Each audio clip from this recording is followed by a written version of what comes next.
Hello guys, today we will be talking about the TeamRedMiner, R mode and the Vega Cards. You can find my last video about TeamRedMiner in the top right corner, and that one was beta release, so you needed to do some manual setting up of the miner. They have now version 10, which is included in the Hive OS, so you can just select that version to use the R mode. And we have three different type of Vegas. I'll be talking about Vega 56, these ones that are pulse, Sapphire pulse. Then there are Vegas liquid cooled that are flash to 56, like these ones. Then we have blower reference cards 56 Vegas, like this one. And we have reference 64 Vegas that are flash to 56, like these ones.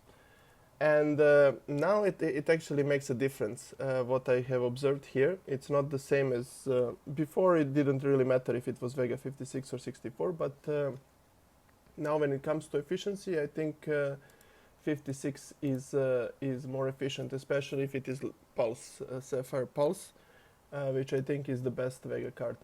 So these two and this one are Sapphire pulse cards, and the days of like pushing to the maximum hash rate are over, because Ethereum is down and prices of electricity is up, so these settings will be aiming for efficiency mostly. And if you go to what to mine, you can see that at the price of 10 cents per kilowatt, which is really low, in my country it's like 3 times that.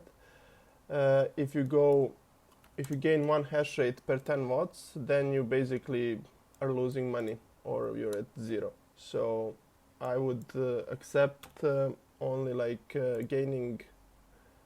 spending 5 more watts for 1 mega hash rate, because then you still earn something. But in this case, as I said, we will be talking mostly about the efficient settings. So first with pulses 56 Vegas, they're good because you can lower the voltage to 756. This is the lowest I could go on any Vega. This one is 762, and this is the lowest I was able to go. The lowest core you can set is 890. I put 900 here because when I set 890 it goes to 51.99, which is pissing me off, so I wanted to see a 52 here. And you should lower the memory clock to 960, because if you go over that, the cards become very unstable. I mean, I have it here on my liquid cooled ones, these three and this one, they're all Vega 64 liquid cooled. And as you can see, I have 1000 and this one is 1050, but once in 2 days they die and the whole rig restarts. So I will be trying to tune them more, but for now it is what it is. And as you can see, I cannot go lower voltage than 787 if you're lucky, but usually it's 793, some 800 actually.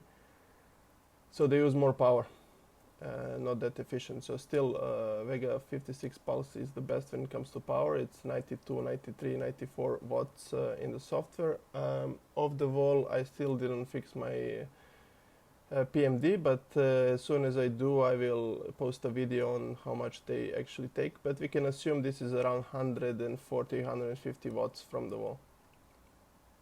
And these are the memtweak.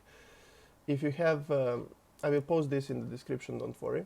But if you have these pulses, you can go RCDRD to 11 and RCDWR to 11. And with RC37, this is the important thing, and it works stable. This is for pulses only. So if you check the reference 56, I was unable to go 11 on the RCDRD. The rest was pretty much the same.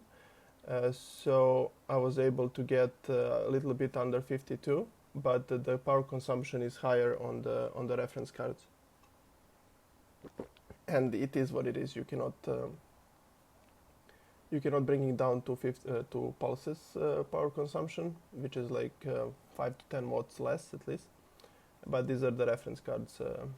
And if you go with the reference card that is Vega 64, like these ones, you can go to 781. If you go to the minimum core, it's a similar power consumption as 56, although it's a bit higher voltage, but the overall consumption is around 100 watts. And on them, I couldn't go lower than 1212 on both of these. And the RC37. Some cards you cannot go to RC37, like my liquid cooled one. For example, this one, it's liquid cooled, and you see I go 800 core voltage because it's unstable below that, and RC38. If I go lower, it throws the invalid shares, and might be that this card in particular is bad. I think this one might be the MSI liquid cooled.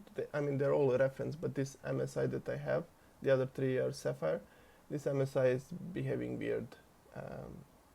Like since I bought it, it's been a bit weird. I mean, not weird, just I guess bad silicone lottery, so RC cannot go below 38. And I will post all of these memory settings in the description.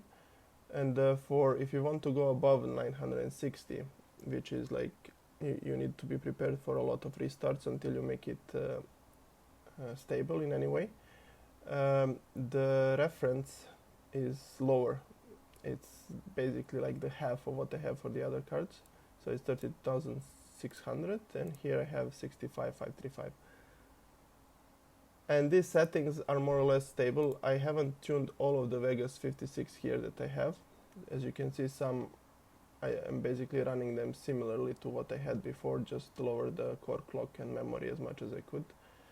But as I said, it can get occasional restarts. For example, it's been running for 7 hours now, fine with this.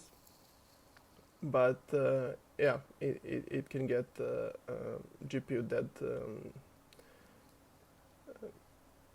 note, and it's very, very annoying. I was on the brink of leaving R mode for Vegas completely and going back to B mode, but somehow I found these settings to work, especially on these pulses. I'm happy with them. And yeah, that's it, guys. I don't have any other Vega, and I mostly have these, and they're all Samsung memory. So for Hynix, I will see if I can find one to do a video. I think Hynix would do really great with R mode in terms of efficiency, but I still have to find one and do a video on it. I don't have any other cards like Gigabyte or MSI. As you can see, I have either Sapphire or they're like reference cards, so it doesn't matter the manufacturer. And that's it for today.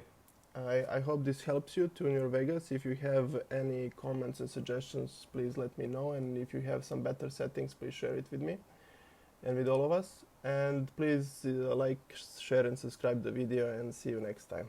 Bye bye.